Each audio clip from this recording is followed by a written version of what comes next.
never been before. It's the first time. It's just, I'm so glad that he's opening our minds to the reality around us. The world's got a lot of problems at the moment. I think even the people who are taking news from the main media are aware of a lot of problems out there. And the real way that we can solve them is by opening up awareness. And things like this event are going to do that. A friend of mine died of having swine flu vaccine recently.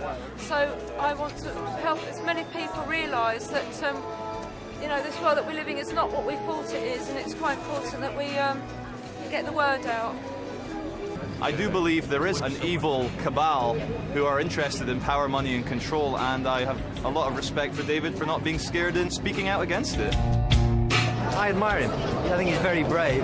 I just want to see him doing his thing. I want David to tell us all, man, you know. I want him to talk about the moon being a spaceship. I want him to talk about the future, which he's so positive about, you know, with what's coming and how humanity is going to remember who it is, you know, and see that fork in the road where we actually stop believing all the mainstream education and media and start to wake up to the true magnitude of who we are and how we create reality, you know. He's done a lot of quality research, and he's also applied a kind of philosophy to it as well. You can take it or leave it, but he's putting it out there for everyone, and he puts himself at risk of doing it, and we all owe him big time for that.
Ladies and gentlemen, David Icke.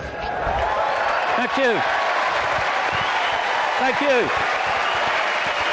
Thank you. Thank you. Whoa. Thank you. Thank you.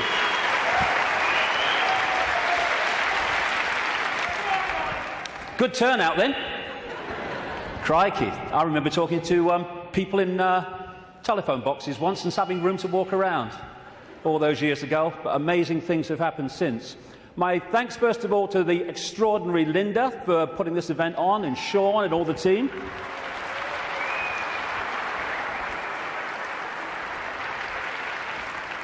And my God, it's 20 years since my head blew off.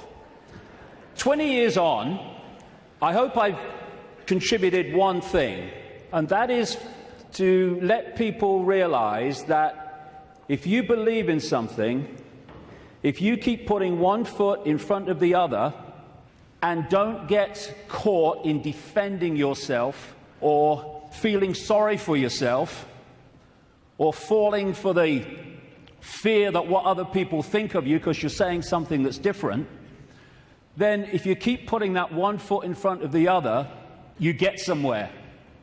It's when you stop that everything stops. And if we believe in what we are saying, and what we're saying has validity, then eventually it will be shown to be so. But that process only plays out if we keep walking. And you realize over 20 years that whatever people are saying about you today, they'll say something else tomorrow, so don't get caught up in what they're saying today, whatever today is. Because the fear of what other people think is the state of perception that stops people making a difference. Because you can only make a difference in a world of uniformity if you operate outside that uniformity, and that's always going to get you laughter, it's always going to get you ridicule and condemnation. And we either want to make a difference and we take that on and say whatever, or we don't, in which case nothing changes. And when I look back at this last 20 years, I can see very clearly in my life what happens to all of us. You come into the world, and then you go through a series of experiences, and they seem to be random. They don't seem to be connected. Well, this is happening now, and that's happening then, and this is happening today. But when you look back, you see how it's been a journey of connected, often fantastically synchronistic experiences that are leading us in a certain direction. If we choose to go. If we don't choose to go, then we just run on the spot, which is where most of humanity is because of the way the system is structured. So when I look at the different aspects of my life, I see the chain of events that's led to now. I mean, this was me when I came into the world. I was bloody happy to be here, I was. Mum, Earth's a shitty place and want to go home. And I felt like that as a kid, to be honest. But then my life unfolded and I became a professional footballer. Have you seen them teeth? When I saw that bloody picture, I've seen them teeth. Last time I saw a set of teeth like that, it was winning the Grand National. But the football side of it, which just seemed to be, I want to be a footballer. Actually, because I ended up playing professional football with rheumatoid arthritis, not recommended, by the way, I had an iron will to keep going whatever. And my goodness me, that came in quite handy a few years later. Then I went into television. What a bloody poser, look at him. I don't know, he should curl my hair then, you know. And thank you. It's been a long time since anyone did that to me. In fact, that's the first time, I think. And what that did was show me the inside of the media, shite, and also gave me a public profile which was going to lead to something later that wouldn't be ignored, although at the time I wish it was being ignored. And then I went into politics, you can call Green Party politics, and I saw politics from the inside, how it's just a game, how it's irrelevant to human life, and how people who were fighting with each other in the public arena weren't doing anything but that behind the scenes. And then, bang, 1990. For a year before 1990, when I was still in the Green Party, I felt this presence around me. Even when I was in a room alone, or especially then, I felt this presence around me, like I wasn't alone. And this went on for the best part, like I say, of a year. And it got more and more powerful, more and more tangible. Long story short, I tell the story in the books. I went by a series of synchronistic chances to see a psychic. Never seen one in my life before. And I just wanted to go along. I told her I wanted hands-on healing for my arthritis, which was true. But the real reason was, would she pick up what was around me? And I went for a couple of times, and it was hands-on healing, very nice. Betty Shine, nice lady. And then the third time, she starts giving me this stuff. Ooh, this is powerful, she says. I've got to close my eyes for this one. And in 1990, out came all this stuff. I'm presenting the snooker at the time. You know, I'm with the BBC still, and out came all this stuff. I was going to go out on a world stage. I was going to reveal great secrets. And basically, there was a shadow across the world that had to be lifted. There was a story that had to be told. And I was going to tell it, which, when I'm sitting with my bum on that little bench next to her in her healing room, sounded complete bloody craziness. But it's unfolded. And it's unfolded very quickly after that, where my life started to change. And I started to come across information that was pushing me in a certain direction. And then in the same year, or just after the same year, 1991, I went to Peru just on a whim, on intuition, and ended up having extraordinary experiences on a mound in Peru, just down from where that is. This is Siyustani, not far from a place called Puno in southern Peru.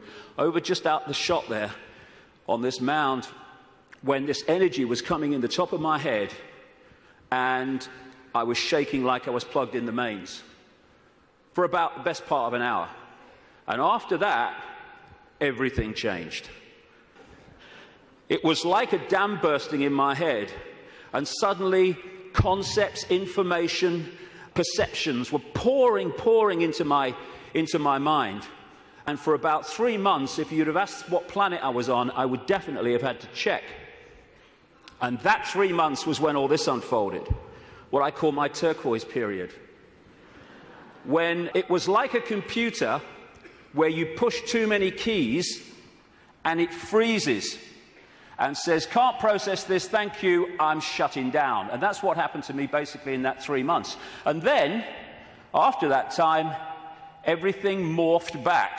And people were coming up to me in the street after all the ridicule, they're saying, you're just like the bloke I used to know. I thought they said you got mad. Well, I may have looked like the bloke I used to know, but I wasn't.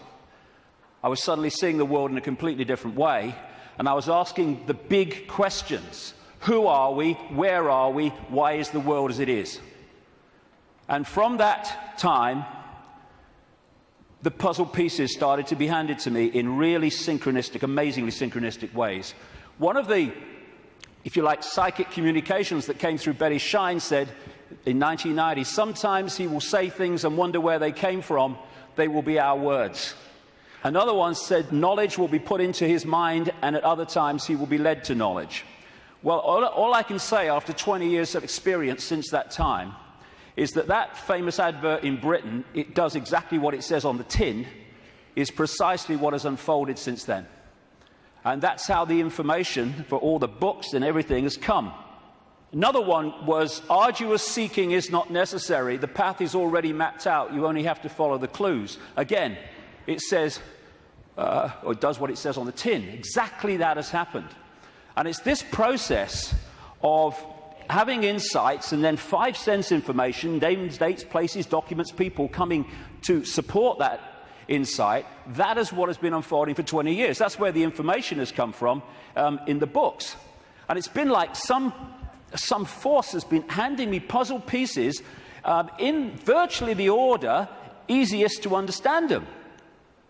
And when you put the puzzle pieces together, the world looks very, very different when you connect the dots. Because what the system wants to do right across society is get people to focus on dots, individual dots, a religion, family, job, football team, whatever. There's nothing wrong with focus as long as you hold peripheral vision and you can see how your focus connects out into other things. That's not what the system wants. It wants that focus so you don't have peripheral vision. And as you're trying to go through the maze we call life, the control system has set up endless ways to divert us, confuse us, and to keep us from the understanding that would set us free.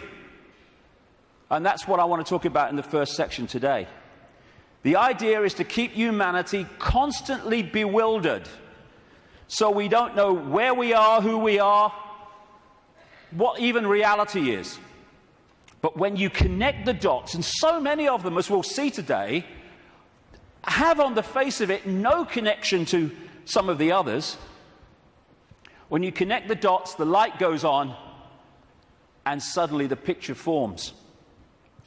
And what I'm going to do today, I can't fill in endless detail to support what I'm saying. That's in the books.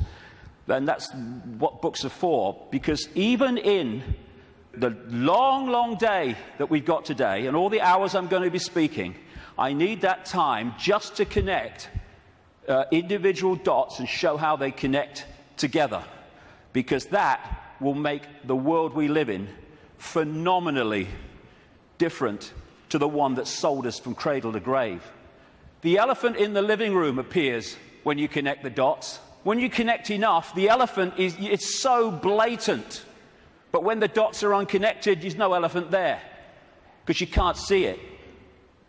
And that elephant in the living room is that there is a multi-level conspiracy, and it is multi-level, to enslave humanity in like a global concentration camp. The trick is to make sure the slaves don't realize they're slaves, so they don't do anything about their slavery. Although as this moves and moves towards its goal, that is becoming more obvious. When I first started on this journey 20 years ago, the first few years, all the information coming to me in, like I say, incredible synchronicity of meeting people, seeing documents, coming across information, having experiences. That first few years were about what I call the 5 sense level of this conspiracy. The banking scams, the police state, the Orwellian surveillance, the big pharmaceutical cartel, attack on the human body and the human immune system, engineered wars. And then after a few years, I started to move through the synchronicity, just following the clues as it said at the start. I came across this reptilian connection to the families that are running our reality. And then the most important part, from about 2003, 2002, when the synchronicity started taking me in to the nature of reality itself. And until we understand at least the themes of what this illusion is, we can understand nothing else about the world as it is and the way that the control system works. And then, over the last year, that synchronicity and the puzzle pieces has taken me into, perhaps for many people, I understand it, the most extraordinary area, which is that the moon is not what we think it is. Now, can you imagine if you've come along today out of curiosity? We're a few minutes in, and your eyes are on Bill. He just said reptile. He couldn't have done. He did. I heard him. Well, we're going to get into some strange stuff, especially in the second section. Well, the first section's strange. We really are lunatics for reasons that I'll come to. So we're now at this fork in the road where we can go down one track and we can experience freedom in a way that we've never even understood what freedom is. We go down the other one, the one that the control system wants, then we're heading for a Orwellian fascist global state. It's unfolding as I speak. That choice, that fork in the road, is to become conscious, because most of humanity isn't, because it's manipulated not to be, or the control system's route, which is just to become a clone, a computer terminal of a control system, a merciless control system. The choice is between this, not too far down the road if we allow it, and this. Go hard, isn't it? Which one? Ugh. Freedom on a level, like I say, that we can't even begin to imagine from the perception of awareness that we've had so far. We perceive just a fraction of what freedom is, even when we talk about freedom. And we can break out of this. We can break out of this maze, this vibrational prison that we've been encased in. But to do that, as I said at the start, we have to stop doing what has put us in there. And that is conforming to the world that we are told the world is. Stop being in the herd. Stop being in the box, because there is another way. And if we don't take another way, I'm not saying the other way, we live in all possibility, but if we don't take another way from the way we've taken this far, how can anything change? It can't. If you always do what you've always done, you'll always get what you've always got. Real simple. And we don't have to all be the same. You can look the other way. You don't have to be a faceless person in a faceless crowd. It's not compulsory. You can express your uniqueness. You don't have to do what everybody else does just because they do it and we're frightened of conforming. And sometimes the choice of not conforming can actually save us a lot of grief. And it will in the next few years. You don't have to swim with the tide. You can swim the other way. It's possible. You were born an original. Don't die a copy. But how many people do? Because they fear not being like everyone else is because of the comeback from those people. Truth does not change because it is or is not believed by the majority of the people. Everybody knows that, mate. Everyone knows that's rubbish. Well, I don't know it's rubbish.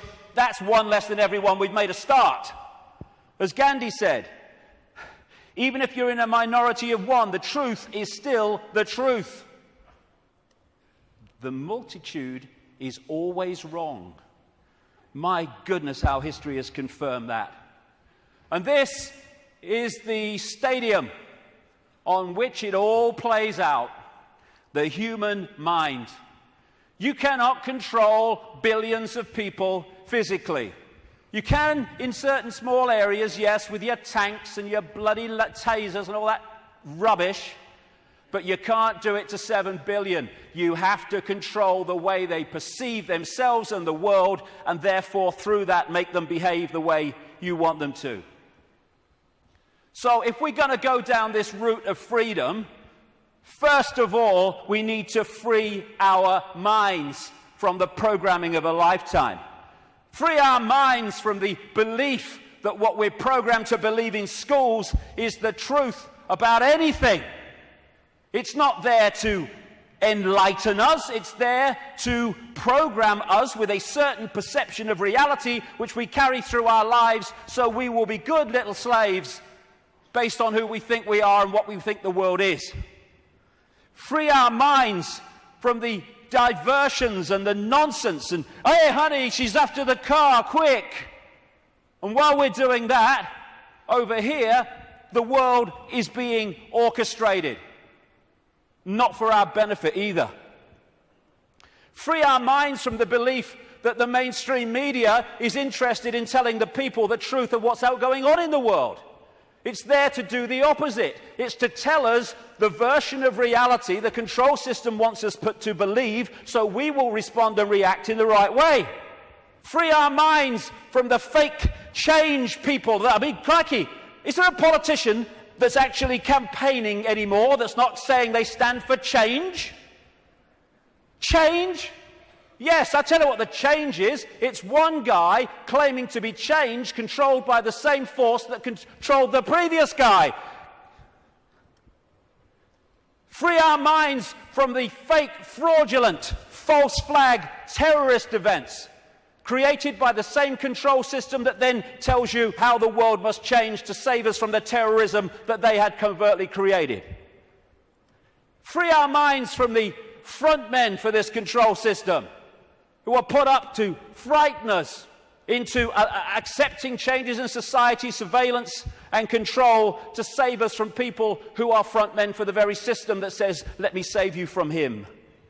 Free our minds from the bullshit nonsense about human-caused global warming, which is nothing more than a way of introducing and justifying more and more controls and massive, massive increases in taxation, making fortunes for people like him. Free our minds from the idea that Big Pharma, the pharmaceutical industry, is in any way interested in human health. It's not about human health, it's about Big Pharma wealth and more.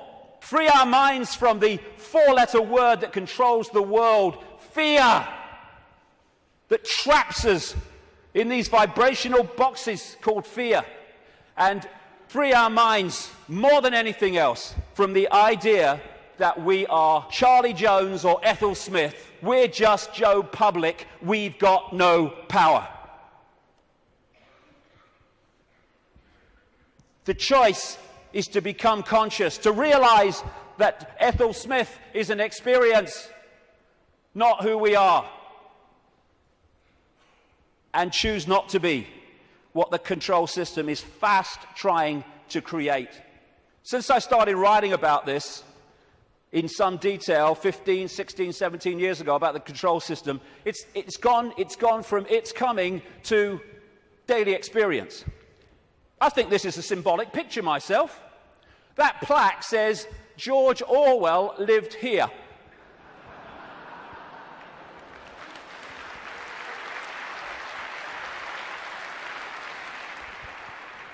We've got peaceful demonstrations in America being scattered by excruciatingly painful sound technology. The microchip agenda's moving on. The sky's full of chemtrails and all the stuff that's in them. The food we are given to eat, if we choose to eat it, is full of chemical cocktails that are destabilizing our ability to think straight and be emotionally stable. And they're targeting the children more than anyone because they're the ones that are supposed to live most of their lives in this control system. They bloody won't, as I'll get to later, but they're trying. And yet so many people are still saying, well, it looks all right to me. Looks all right to me. To have your head in the sand, you have to be on your knees. The two go together. Ain't it great? Ain't it great to be free? So the idea is to enslave us while people think they're free. And this is a real important area that keeps us from focusing on this and acting on this. Wishful thinking. Wishful thinking that says, well, I don't want it to be true, so I'm going to kid myself it's not. And if I can do that, then I don't have to do anything. Here's an example of wishful thinking I came across. Wishful thinking that this threat will make any difference to their husband's drinking. That's wishful thinking. When I first saw that, I immediately ordered a large one, personally. But that's wishful thinking. I wish it were different. I wish things were different. Well, we all do, but they're not. They are as they are, and I find myself saying this all the time now. It is what it is. And if you accept what it is, you can change what it is. If you're in denial of it, you're not going to change it because you're kidding yourself it doesn't exist. This control system is coming in. It's coming in fast at the moment. And we have to get it from talking about it to doing something about it. And it's crept up on us step by step. While we're watching the game shows and celebrity world and sport and stuff. Nothing wrong with any of those things. But if you're there and you've not got the peripheral vision, they will keep you from seeing what's going on. And now the future is here. It's not sometime never. The future is here. And we've got to go from that to that pretty damn quick. And we can and we will. In many, many ways. As Martin Luther King said, the ultimate measure of a man is not where he stands in moments of comfort and convenience, but where he stands at times of challenge and controversy. And we are at a time of challenge and controversy, and we'll see what we're bloody made of, frankly. But the great news is, and I'm going to get into this big time in the last section, this is a time of fantastic awakening. Like I say, when I started on this journey consciously, anyway, 20 years ago, the number of people that were in any way interested in this information, whether it's the nature of reality or the control system and its agenda, was tiny, tiny, tiny. It was a lonely road. Not anymore. A phenomenal awakenings happening all over the world as people start to expand their minds and open their minds to another possibility, to another world, to another sense of self. And what comes with that awakening, indeed what triggers it in so many ways, is when we decide to ask the big questions. Because only then can we get the big answers. Like, who are we? Where are we? What is reality? And that's what I'm going to focus on in this first section, because unless we at least understand the themes of what reality is, we cannot possibly understand what's happening in the world and how the control system really works and how deep the rabbit hole goes. Establishment science, education, media, that's what it does. I mean, have you seen these politicians in Britain now? You've got Clegg in the Liberal Party, Liberal Democrats. You've got Cameron in the Conservatives, you're going to probably have one of the Miliband's, maybe David Miliband, leader of the other major party, and they're all standing on the same sodding postage stamp, all three of them. Same background, same basic perception of the world and politics, and that's exactly the same with science, education, and media. They all stand on this same postage stamp, and anyone wants to step off it and explore in other areas, stop him! Stop him! Ridicule, condemnation, stop his funding. And people say, well, if what you're saying is true, science would tell us. Yeah, okay. Like the media would tell us, right? Yeah, okay. What the control system doesn't want us to know is that this reality, in terms of its physicality, the one we think we're experiencing now, is an illusion. There is no physicality. There is no out there. Everything I'm looking at now out there is going on in here. I'll come to how that works. It is so simple. As the great American comedian Bill Hicks said, great man. All matter is merely energy condensed to a slow vibration. We're all one consciousness experiencing itself subjectively. There's no such thing as death. Life is only a dream, and we are the imagination of ourselves. And that's the control system's bottom line, manipulating our imagination of self. You can trick the brain into seeing things that aren't there. These are pictures of paintings, etc., on the flat surface, the flat road, the flat pavement. And yet you can trick the brain into reading them as three-dimensional. That's on a flat pavement. So's that. Is that a woman's face, or is it a flower and a butterfly? Very easy to trick the brain to decode reality in a certain way. For instance, is this a man and a hand, or is it a Mexican, a woman, a bush, and a dog? Depends how you decode it. And the control system, en masse, is manipulating 24/7 the way that we decode reality. So we decode it in line with what suits the control system. As Einstein said, reality is an illusion, albeit a persistent one. And the reason it's persistent is because we live in a virtual reality universe. A fantastically expanded, advanced version of a gigantic computer game. And the analogies go one after the other. Today, it's much easier to talk about reality because technology is starting to mirror the very reality that we're experiencing. It's getting closer and closer to real. And the projection is that not too long from now, they will have computer games which you could hardly tell the difference between that and this. We're having training simulations and flying simulations. They're in some hospitals using virtual reality images to show patients when their burns are being treated, and they show them pictures of very cold images, and the brain decodes that and cools the skin down. And when you look at these advanced virtual reality technologies, what are they doing? They're just hijacking the way the five senses work anyway.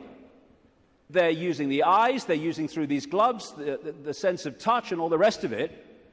And they are feeding information, digital information, to the brain and tricking it to believe that something's going on which is not. And that's how the control system works. And we have what I call the body computer, the biological body computer. Biological, by that I mean it has the ability not just to react to data, but to assess that data and make decisions on it, which is what the immune system is doing all now as we speak. I'm not standing here, you're not sitting there saying, okay, problem with the right leg, go down there a bit on the left. No, it's just doing it because it's thinking. It's a biological computer system. By the way, this image here was taken the split second that someone told this guy that Barack Obama had won the Nobel Peace Prize. That's how I reacted anyway. And the base foundation of this virtual reality is actually waveform, vibrating energy. And within waveforms, as scientists will tell you, fantastic amounts of information can be stored. And that's what the base information construct of this reality is. It's information in wave form. And what I'm going to call that through the day is the metaphysical universe. When I talk about the metaphysical universe, I mean the waveform level of this universe before it becomes this. What happens is the waveform information construct is decoded through the body computer into the world that we think we are experiencing. It's all going on in here. And it's like, as I'll come to in a second, it's almost a mirror, though much more advanced, of the wireless internet, where you can get a computer and you can pull the wireless internet, the World Wide Web, a whole collective reality out of the unseen to appear on a screen anywhere in the world. And so as we decode vibrational information through to electrical information, which is sent to the brain, and the brain decodes that into the world that we think we are experiencing. This is the metaphysical universe. Through the body computer, it becomes the world that we experience as outside of us. The five senses, which of course, as I say, virtual reality computer games lock into, that's how they work, they change vibrational information into electrical information, which goes to the brain to be decoded into what is holographic information. I'll come to that. So this is absolutely right, this scene from The Matrix, where the Neo character says, this isn't real, and Morpheus says, what is real? How do you define real? If you're talking about what you can feel, what you can smell, taste, and see, then real is simply electrical signals interpreted by your brain. That's all it is. And imagine if you can manipulate the way the brain interprets reality, because you know how reality works and the population doesn't, because you bloody well keep it from them systematically. The five senses are a decoding system. The most obvious one, of course, is sound. That's a vibration, comes to the ear, message to the brain, brain hears the sound. There is no sound until we've decoded it as so. Sound is just a vibration until we've decoded it. Sound exists in here. Same with taste. Electrical signals to the brain decodes it. This is how you can, through stage hypnotists, etc., get someone to eat a potato but taste an apple. Because you implant the belief here that it's an apple, and so the electrical signal with the potato code goes there, and it doesn't read it like that, it reads it as an apple. Even on that basic level, think of the potential for manipulating the way we see reality individually and collectively. And different parts of the brain, like with smell, are specifically there in the body computer to decode those senses. Same with touch. Exactly the same. Even movement. There is no movement until we've decoded that movement. There are conditions of the brain, which some people have, where they don't decode movement. So often they don't even see it. They'll see a car in the distance, the next thing, whoa, it's gone. Nothing in the middle. They see someone pouring a cup of tea, and all they see is a static arc of tea. It's all an illusion. It's a computer game. A very, very sophisticated one. I love that. Crikey, talk about having a laugh. Hey, Ethel, come and see who's in the telly. Don't you mean on the telly? No. Stage hypnotists are playing with this system all the time, like I say. And there are some other hypnotists I made earlier. These don't know they're hypnotists, most of them anyway. But that's what they're doing. They are, all the time, giving us a sense of reality, a belief in what is real. And if the brain takes on that belief system, it then starts reading reality in line with that belief, and it becomes a self-fulfilling reality. So we live in the equivalent, as I'll keep saying, a very, very advanced equivalent of the holographic internet, the World Wide Web. If you say to people, tell me about the internet, they say, yeah, well, it's graphics and websites and words and colors and the pictures. Yes, it is. But the only place that exists in that form, the internet, is on the screen. Everywhere else, it's electrical circuits, etc., etc. You say, tell me about television. They'll say, well, it's moving pictures on a screen. Yes, it is. But the only place that television exists in that form is on the screen. Everywhere else, it's electrical circuits and, in some cases still, many cases still, broadcast frequencies.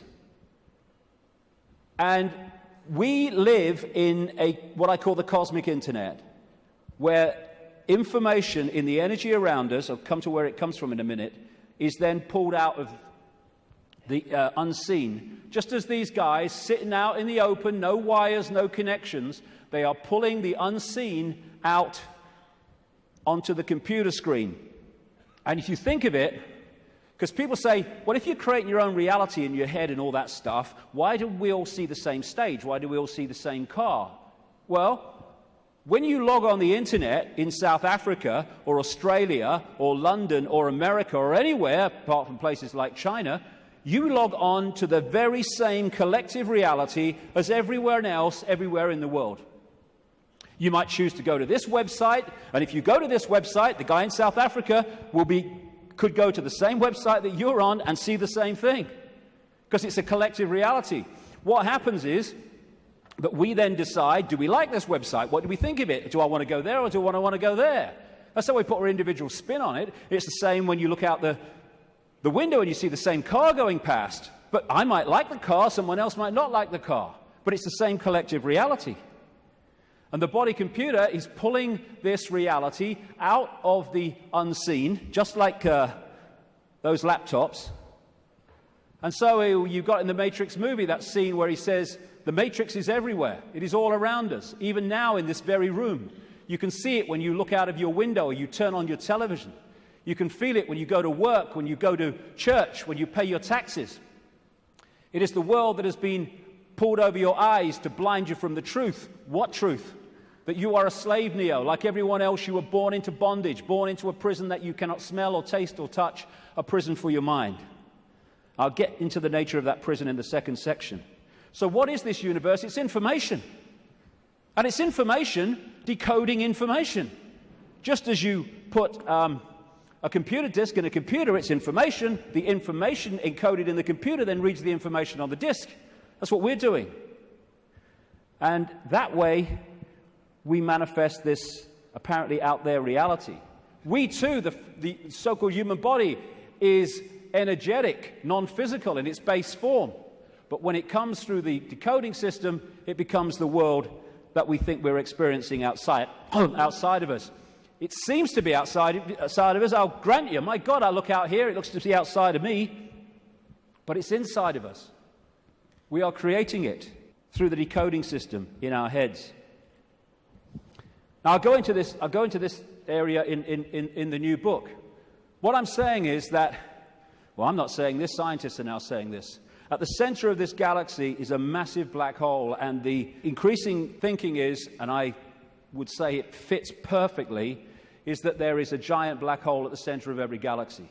What I'm saying is these black holes resonate the base information or the base vibrational frequency of this virtual reality universe. And they interact with what we call the suns.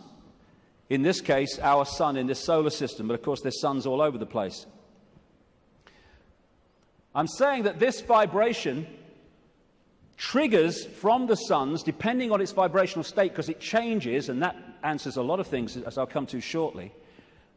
It triggers information of certain kinds being transmitted by the sun, suns in general, in the form of photons. Photons are the base unit of what we call light and other forms of electromagnetic radiation. They carry information.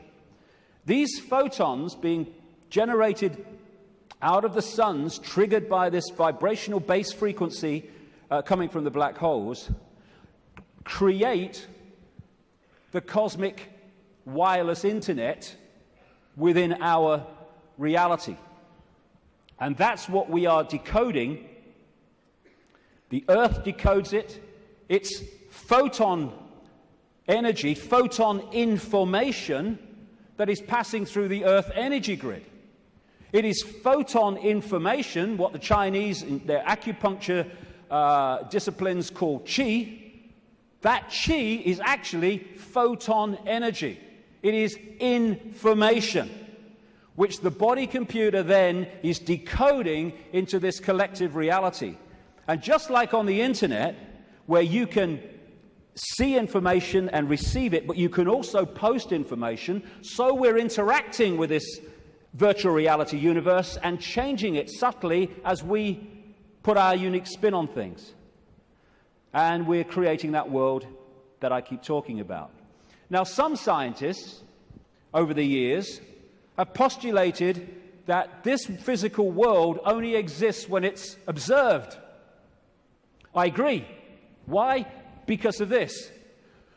When you put a computer disk into a computer, it does not read all the information on the disk at the same time.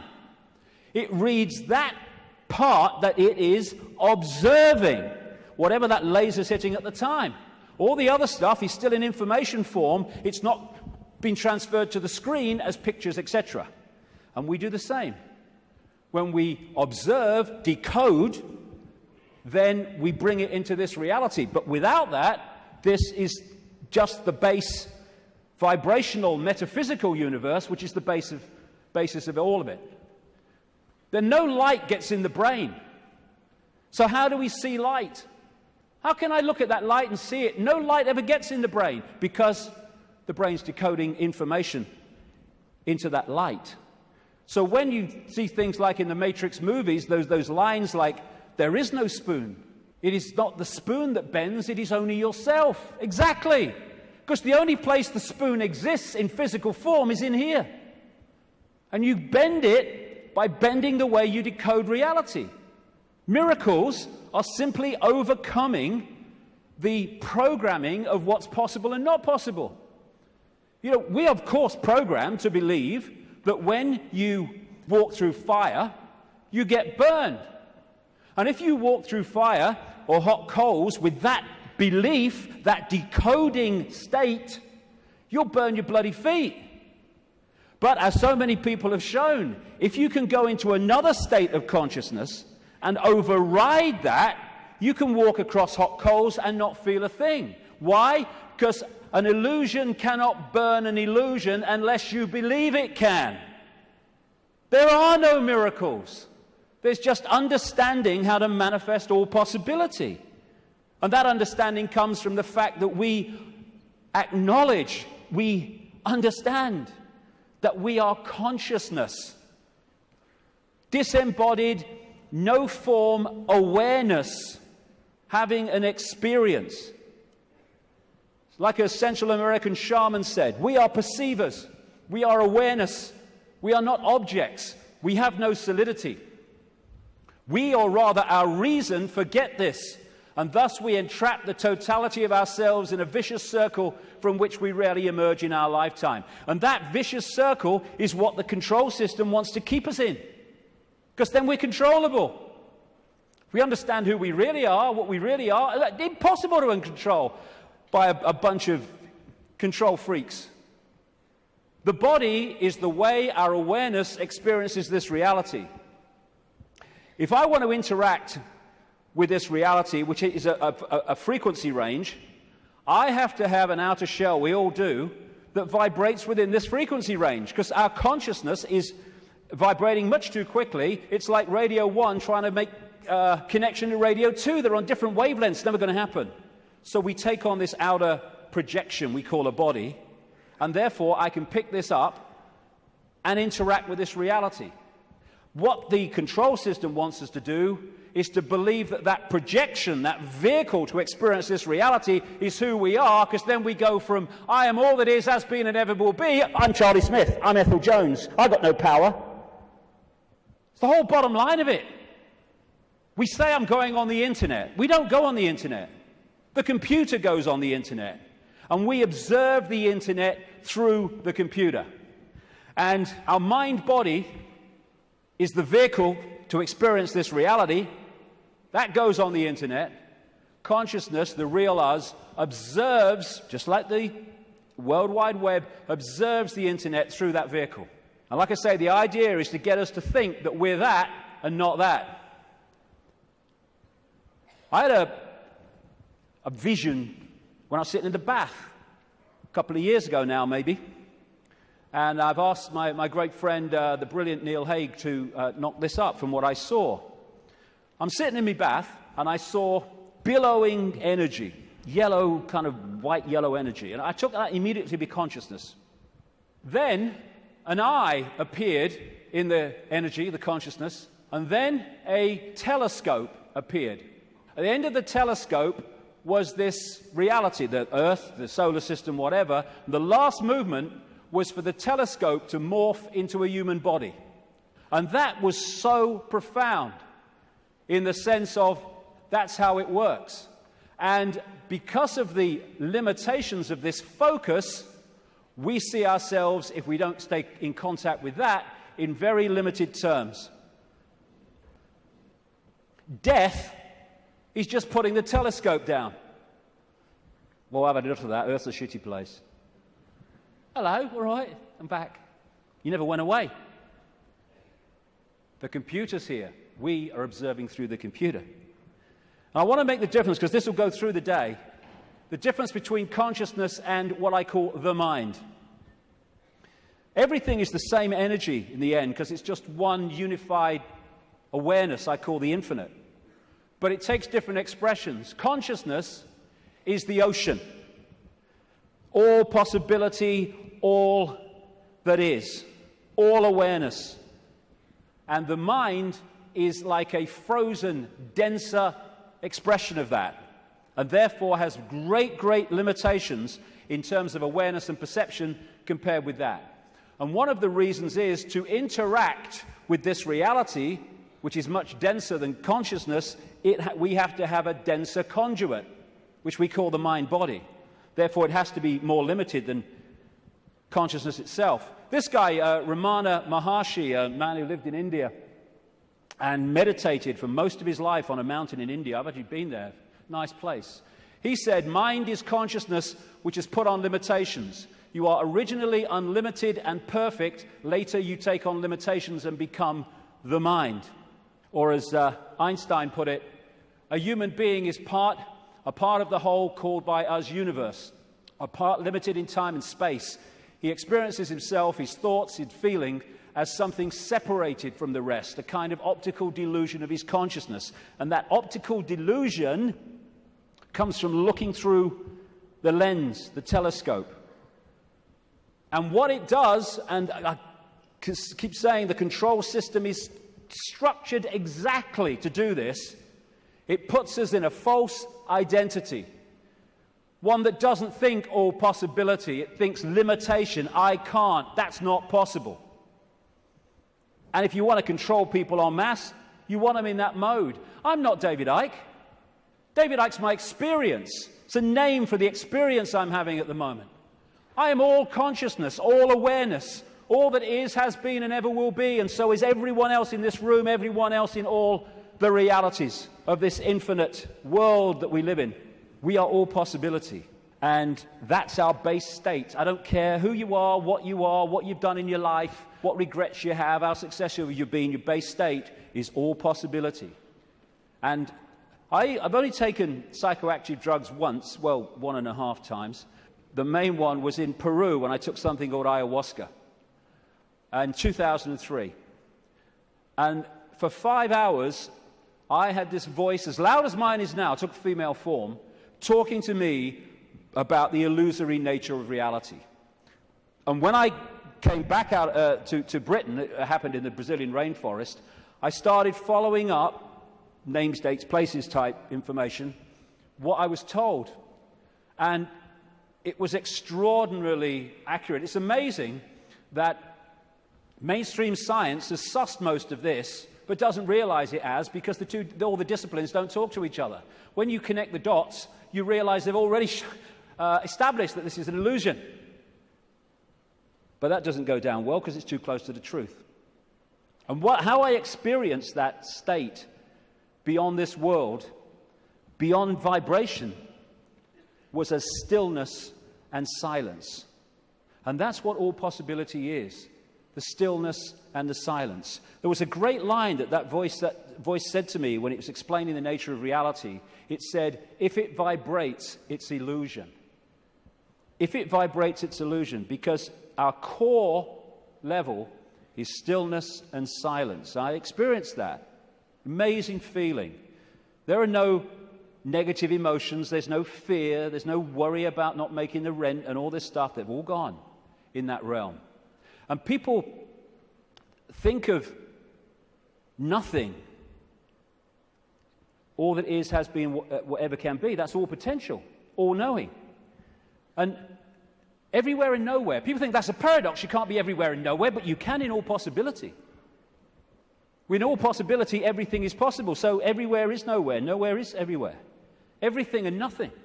Again, not a paradox. All possibility is everything and nothing. And as I was saying, we think of nothing as nothing's there. There is nothing. But within the nothing, within the silence, is everything. Within the silence, for instance, is all possibility. And then when I start talking, I have pulled one possibility out of all possibility, which is manifest as vibration, my voice. And then I stop. It goes back into all possibility.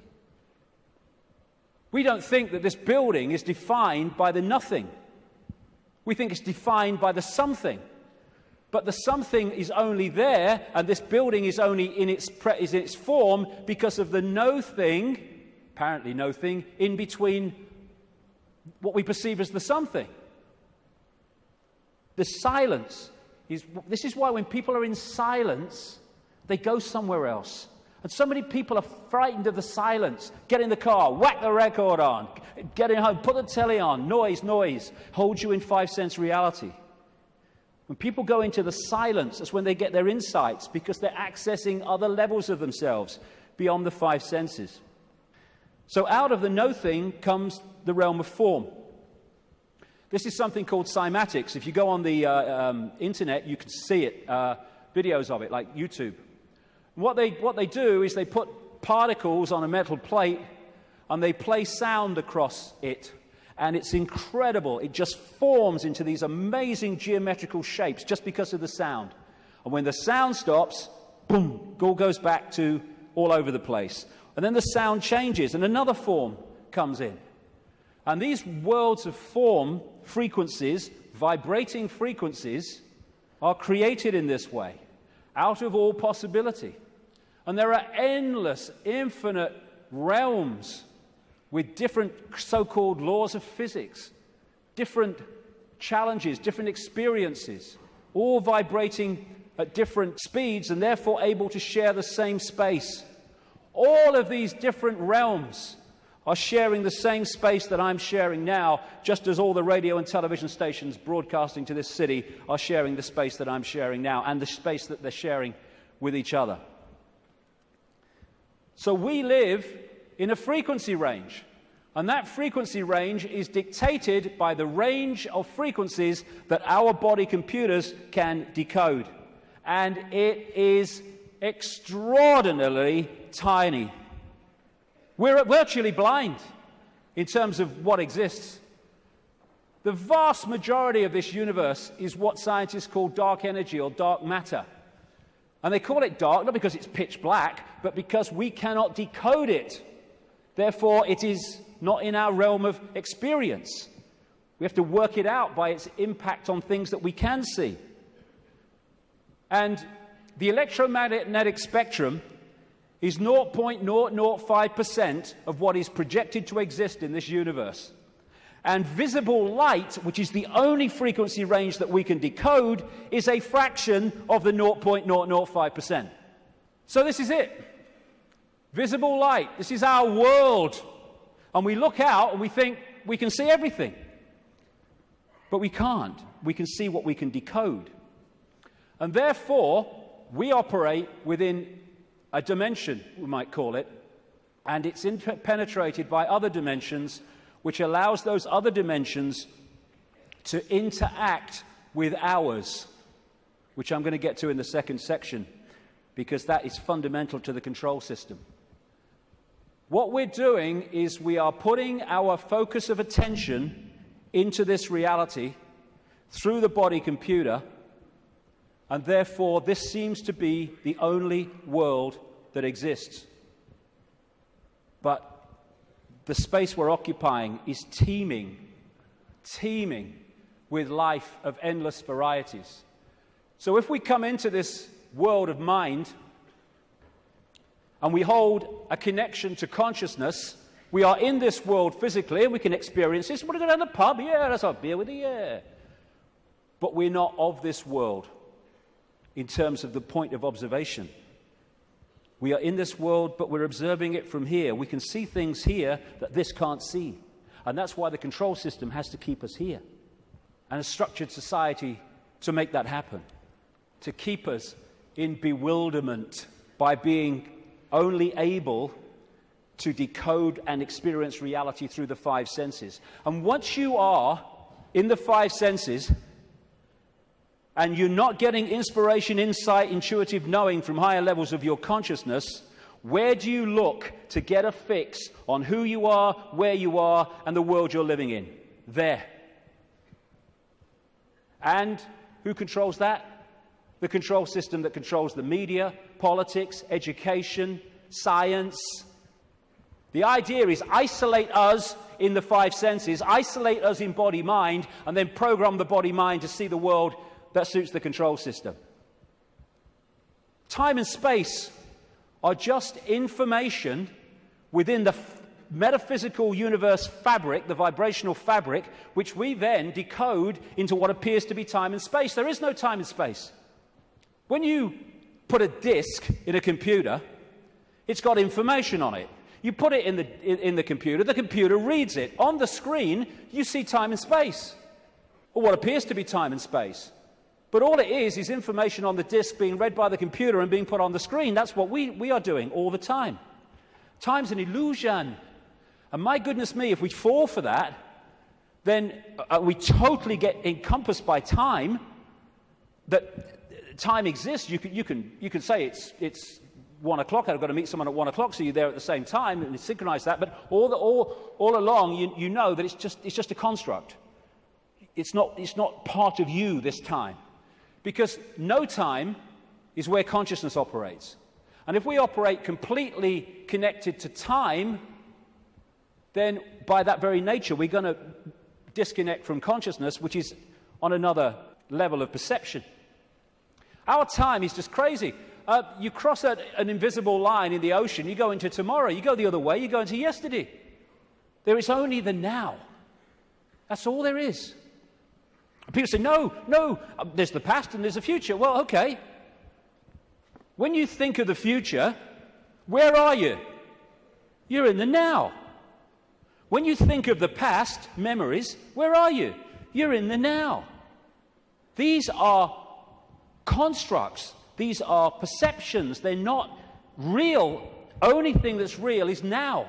Everything happens in the now. And the only moment we can change anything is in the now. And if we get pulled into the past, all regret, I wish I had, oh, that woman in 1953, ooh. Or we get pulled into the future, oh my God, what's going to happen? Oh, yeah, outcome, oh, what if? Then we're getting pulled out of the only time that exists, and therefore our power to change things, to impact on now, is diluted.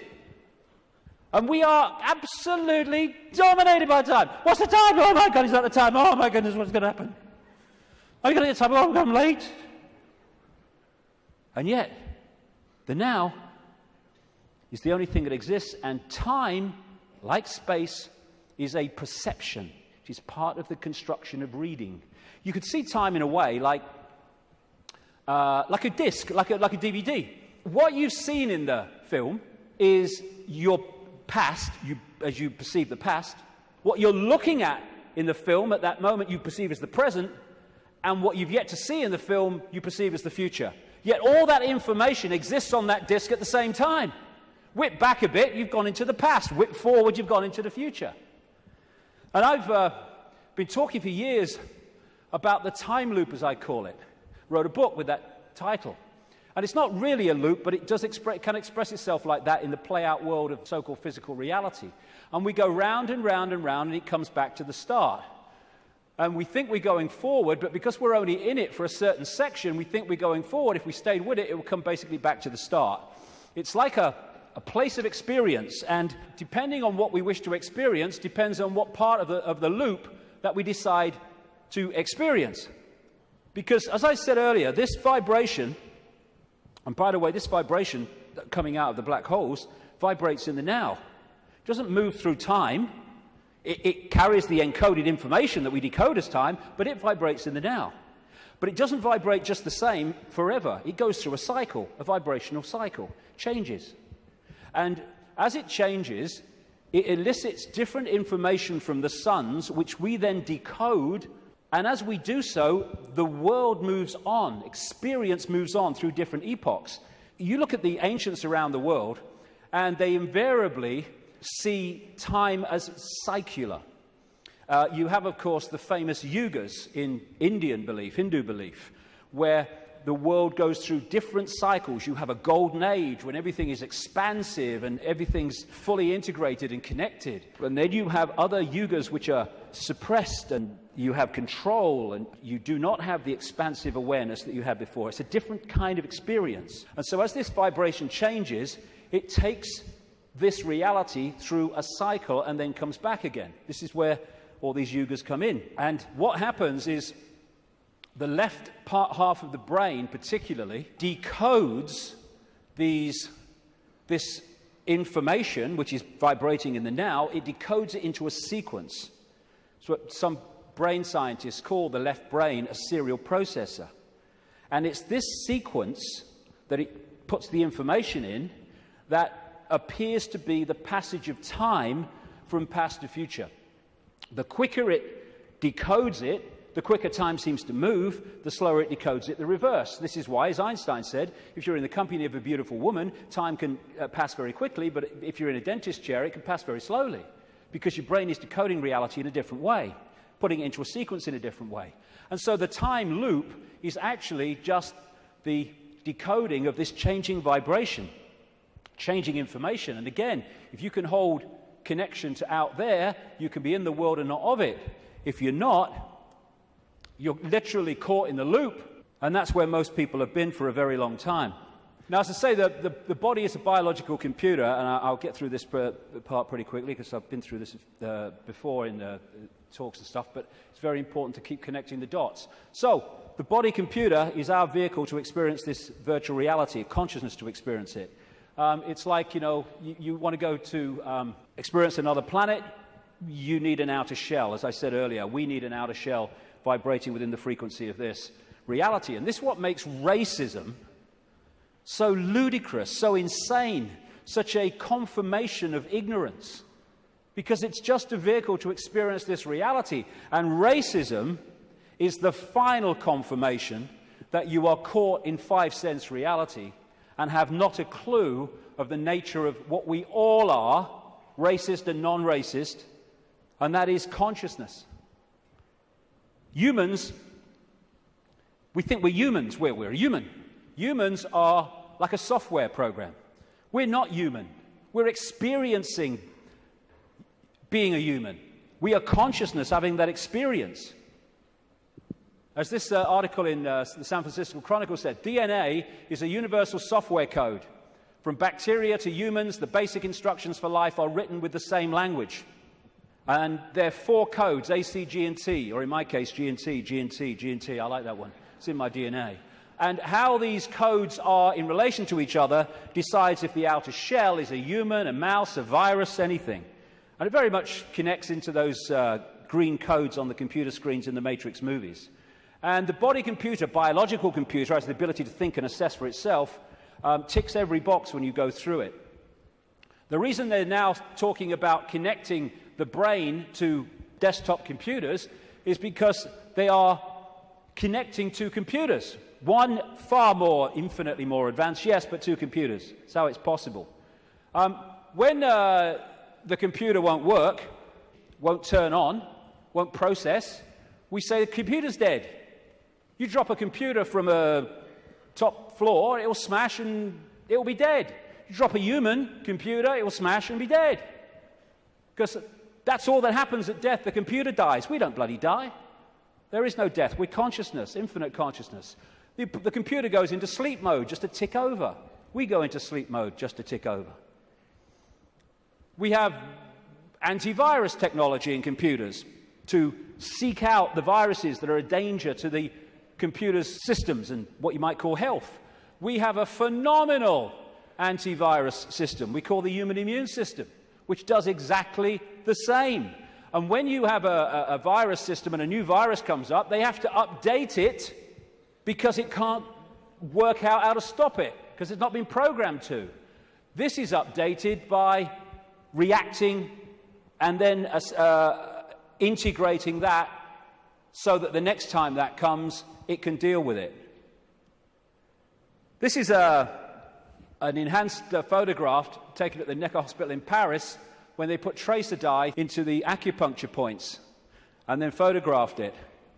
And the tracer dye went through these lines of energy in the body, the chi, the photons. And when you look at it, it's just like a motherboard. And interestingly, when this chi is passing around too slowly or too quickly, the body is ill in some way. And what acupuncture is about is using the needles and other techniques to balance out that flow of energy. And what happens when the information is passing around a desktop computer in less than optimal speed? You say, my bloody computer's slow today, and often it's slow because it has a virus. The brain is the central processing unit of the computer, which in a desktop is a microchip. It's the main processor of information. The DNA is the hard drive, and it's not just the DNA we see physically, because even DNA is just the decoded version of an energy field. We have an energy counterpart, which we call the human aura. What we call cultures. I'm this culture. I'm a black South African. I'm a Hindu or whatever. These are different sub-softwares of the human software. This guy, William Sheridan, was in a New York hospital waiting for a heart transplant, and he joined an art therapy course. He was about as good as I am, and I'm a terrible, terrible artist. And this is what he was drawing. After his heart transplant, suddenly he went back on the art therapy course and started drawing much more sophisticated pictures. As a result of agreeing to promote organ donation, he managed to meet the donor's mother. He asked her the obvious question, did your son have an interest in art? And she said he wanted art materials rather than toys from the age of 18 months. He was crazy about art. And there have been many studies, some of them very extensive over the years, that have shown the incredible connection between people who've received hearts, lungs, and other organs from people and then taken on either and or their character traits or their abilities. Because what are they doing? They're downloading information from one computer to another. That's how it gets passed across. Credo Mutwa, the great Zulu shaman in South Africa, told me that in the days when they used to eat people in Africa, one of the golden rules was that you must heat the person to a certain temperature, otherwise if you eat them, you become them. Same principle. We are led to believe that what identifies us with the body and what identifies us with the body being us is whether we're a man or a woman. Again, being a man or a woman is not what we are, it's the experience we're having. How can we be a man and a woman, or how can that be what we are, when you can change from a man to a woman through chemical intervention? It's changing the nature of the computer through chemical intervention. Freaky the chicken, who was in the papers a few years ago, started out life as a hen, laying eggs, then had a massive, for some reason, explosion of testosterone and became a cockerel. Started chasing the chickens, the hens, and crowing at dawn. Grew a comb. How can male or female be what we are when that can happen? It's an experience for consciousness which is neither male or female because it's all possibility. This is from the BBC website. Scientists have been able to take control of flies' brains to make females behave just like males. Researchers genetically modified the insects so that a group of brain cells that control sexual behavior could be switched on by a pulse of light. The team was able to get female fruit flies to produce a courtship song behavior usually only seen in males. Just so you manipulate the computer. Why do birds suddenly start singing together when the sun comes up? I mean, is there someone with a bat on? Go! Why did Freaky the chicken start crowing at dawn when the testosterone came in? It's a program. It's the same with emotions, where we think the emotions of who we are. But you can fundamentally change your emotional state through drugs, through chemicals, through things like mercury. Mercury in fillings can change your personality. Can change your personality by drinking the shite in food and drink, these chemical cocktails. That's what's happening to so many kids. How can even emotions, as we know them, be what we are, when chemicals can change the emotions that we have? It's to do with the way we decode reality. And we are receiver-transmitters of information. Like we're taking from the worldwide cosmic web and we're adding to it. And how interesting and appropriate that one of the great ways or great means of receiving and transmitting is through crystals, quartz crystals. And it turns out the human body is a gigantic liquid quartz crystal. The membrane of every cell, and we have trillions of them, is a quartz crystal, a liquid crystal. The earth is a gigantic crystal. Every grain of sand, for goodness sake, is a crystal. And the earth, too, is receiving and transmitting information within this cosmic web. DNA is a receiver-transmitter of information, and it's made that way. This is an article on DNA. From the characteristic form of this giant molecule, a wound double helix, the DNA represents an ideal electromagnetic antenna. On one hand, it is elongated and thus a blade which can take up very well electrical pulses. On the other hand, seen from above, it has the form of a ring and thus is a very magnetical antenna. We are receiving and transmitting all the time through what we think is the body computer. And the energetic auric field connects into us through what we call chakra points, from a word, Sanskrit word meaning wheels of light. And these connect into what we call the physical body through the endocrine system of glands, two of which include the pituitary and the pineal gland, which together make up what we call the third eye. The ability to get out there through the sixth sense. It's like that Muse song says, if we could flick a switch and open your third eye, we would know that they'd never be afraid to die. Words to that effect. Exactly, because we'd be out there. Now, anything that can shut these down holds us in five-sense reality and stops us from breaking out into the greater self. That's where they want us, and that's where they've got so many people, the vast majority, in that state, in a false identity. The world looks so solid, I grant you, but it can't be. It can't be, even though it seems to be. And if you bang your head on the wall, again, like walking through the fire, believing you're going to get burned, bang, you'll bang your head. But it can't be, because the world is made up of atoms, and as quantum physicists have shown, atoms have no solidity. How can something which is basically empty space make up a solid world? It can't. The reason it appears to is because the information in the waveform metaphysical universe is decoded through into apparent solidity. Again, it's just the way we decode reality that gives it form. We take information from a disk, we put it on the screen, it seems to have time-space solidity. But it doesn't. It's just information being read, and that's exactly what's happening to us. The reason it appears solid and it appears three-dimensional is because we live in a holographic world. We see holograms, you can buy them in the shops, where they appear to be three-dimensional, but actually they're not. It's just the illusion of the way they're made. And how they make them is they have a laser, part of it goes across the object they want to photograph, another part goes directly onto a photographic plate, and then the part that's passed across the object goes onto that plate, and they collide. Those two parts of the laser collide, and they create, here we go, a waveform. We call it in holographics an interference pattern.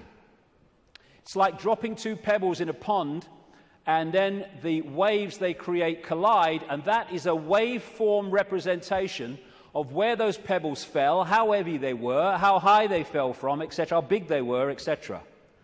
And this is what the waveform, again, looks like on a holographic print.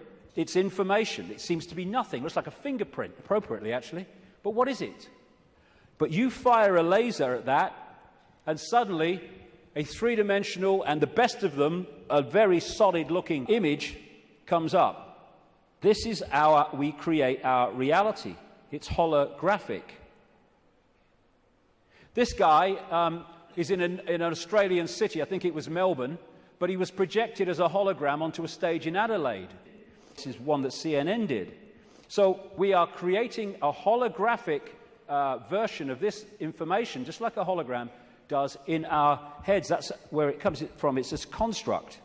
And how funny, I've been saying this for years, and then I come across this very, very mainstream New Scientist magazine in January now 2009, and its front page, you are a hologram projected from the edge of the universe.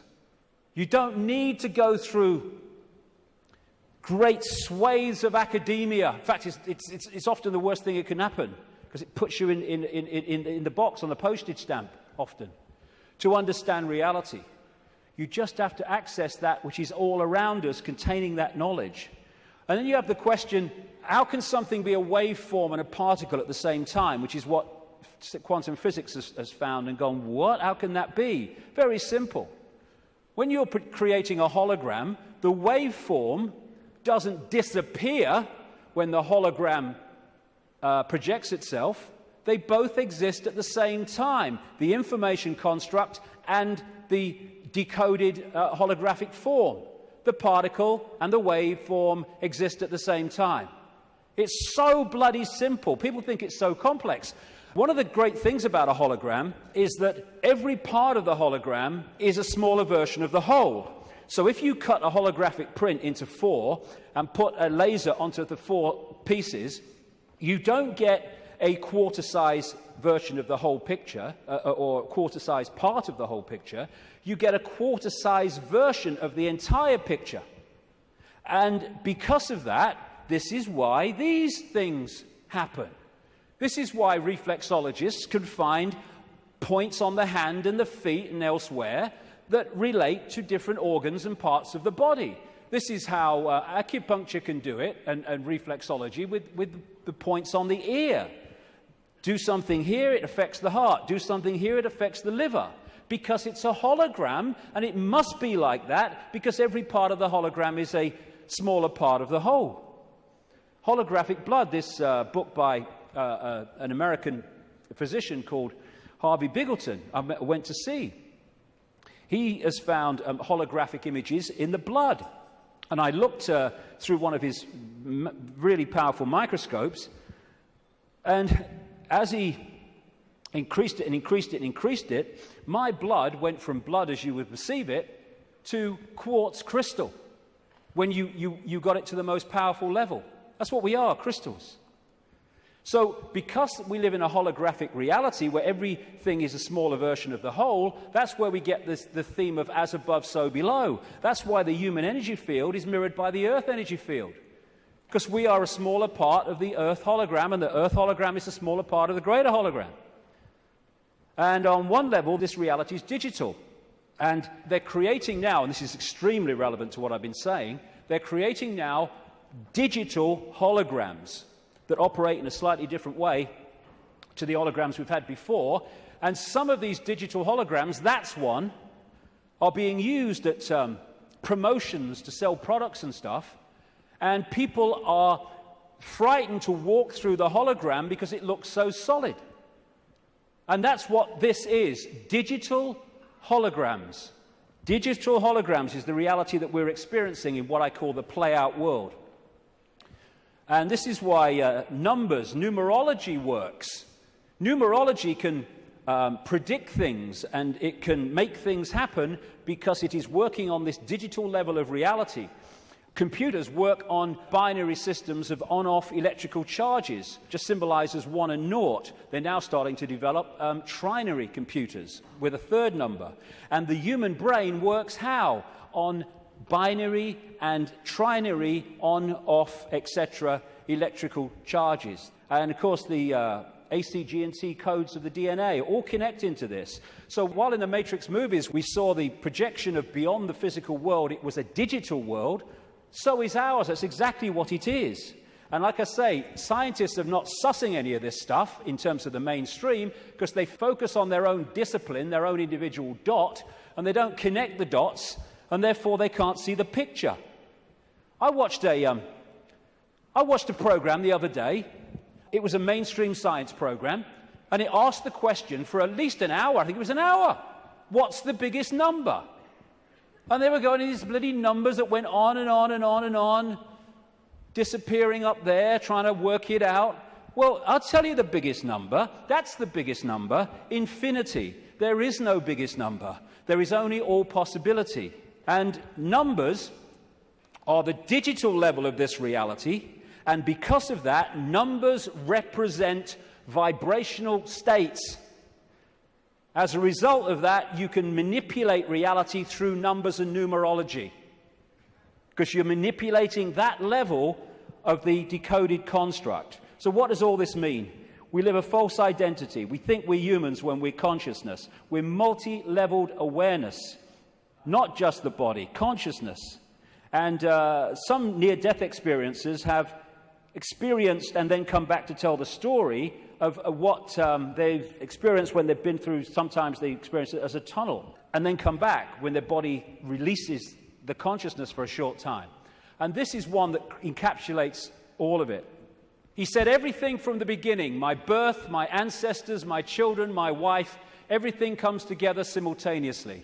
I saw everything about me and about everyone who was around me. I saw everything they were thinking now, what they thought then, what was happening before, what was happening now. There is no time. There is no sequence of events. No such thing as limitation of distance, of period, of time, of place. I could be anywhere I wanted to be simultaneously. This body computer is what gives us the delusion of all those things. And I'll just finish on this bit. Key to holding us in servitude is to keep us in the left hemisphere of the brain. We have two, the right brain, the left brain, and we have a bridge called the corpus callosum, which bridges the two and should pass information between the two.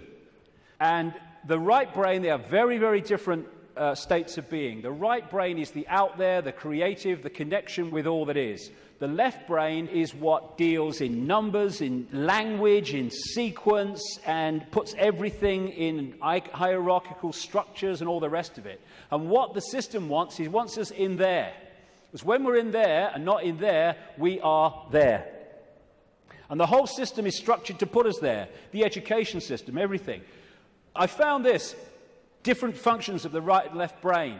What the right brain wants to do is say the color. What the left brain wants to do, language, it wants to say the word. And it's interesting when you try to go through these and say the color, how difficult it is for many people to say the color instead of the word, to say green instead of what the left brain wants, which is yellow. And the functions of the two are massively different. This lady, a brain scientist, neuroanatomist called Jill Bolte Taylor, became well known when she had a stroke in the 1990s, I think it was. And she had a stroke in the left brain and stayed awake for most of it, and therefore experienced what was happening. First of all, she got onto an exercise bike trying to overcome how she was feeling, and she looked down at her hands, because this left brain decoding system's now not working, and was not decoding reality as it normally did. She looked down, and she saw not hands, she saw claws. As this went on, she could no longer see a division between her and anything else. Everything just joined as one infinite field of energy consciousness. And she said it was just bliss. Nirvana, she called it. When she tries eventually, the left brain eventually kicks in and says, you've got to get help, she tries to call work, a colleague, to help her out.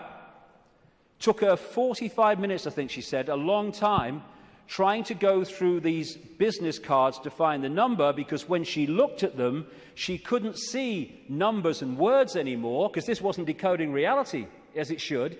She could see pixels. She was seeing this reality one step back in its digital pixel state.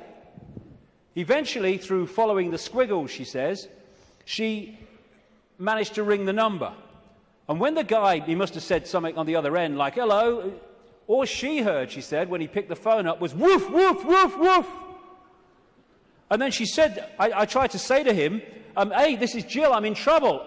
And all she heard herself say was, woof, woof, woof, woof. Because the vibration was not being decoded by the left brain, the language part, into words that we can understand. And what the system wants to do is to put these firewalls up, called education, science, politics, media, peer pressure, to keep the right brain out of it. And this is fundamental, because these things are all part of the defense mechanism, keeping us in left brain reality and out of right brain infinity. Now, some people, they call them autistic savants, like this man, Stephen Wiltshire. They access the right brain potential in ways that other people don't. And this is why they're capable of fantastic achievements. This guy, Stephen Wiltshire, was taken up in a helicopter over London by the BBC for half an hour with nothing except his eyes, and then came down and drew London from the air with incredible accuracy. Why? Because he was accessing that infinite potential that left brain people, most of people in the world, don't. This guy, Daniel Tammet, another autistic savant, has again achieved incredible things, because he was challenged once to learn Icelandic in a week, and it's an incredibly difficult language to learn. I mean, none of the media were using on their news reading, were using the real name of that volcano in Iceland, were they? Because they could bloody pronounce it. This guy went back on television a week later speaking Icelandic. And his Icelandic teacher said, he's not human. Yes, he is. It's the human that we once were and will be again, when this suppression of our potential and our infinite possibility is brought to an end, and this shite stops.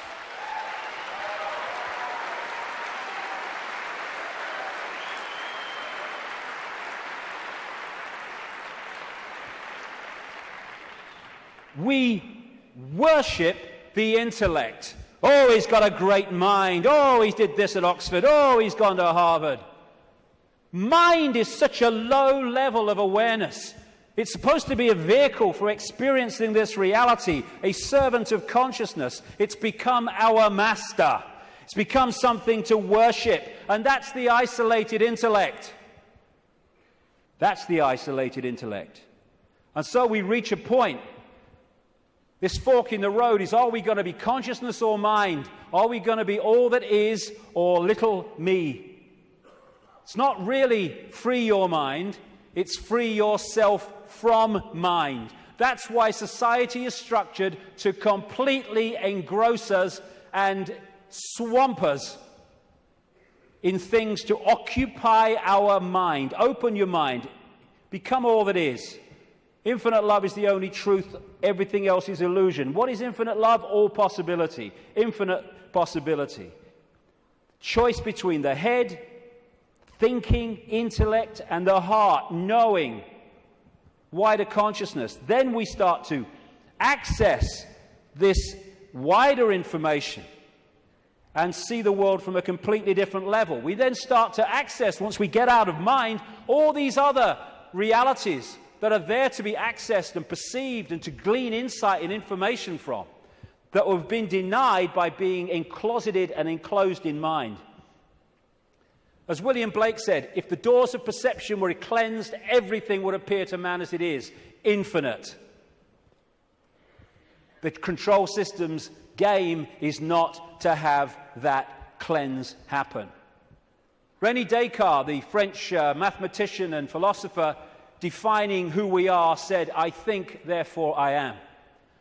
I would update that on the body computer level and say, "I compute, therefore I am." But beyond that, in the realms of consciousness, it is simply, "I am, therefore I am." I am all that is, has been, and ever will be. And this multi-leveled conspiracy is there to keep that knowledge from us, to hold us in little me mental states, so a tiny few can control billions. Without this knowledge, we cannot understand the conspiracy and how it works. And the question is, who's behind it? See, they're hiding already. Who's behind it? And that's what we'll get to in the next section, which will start in 10 minutes. Thank you very much. Thank you.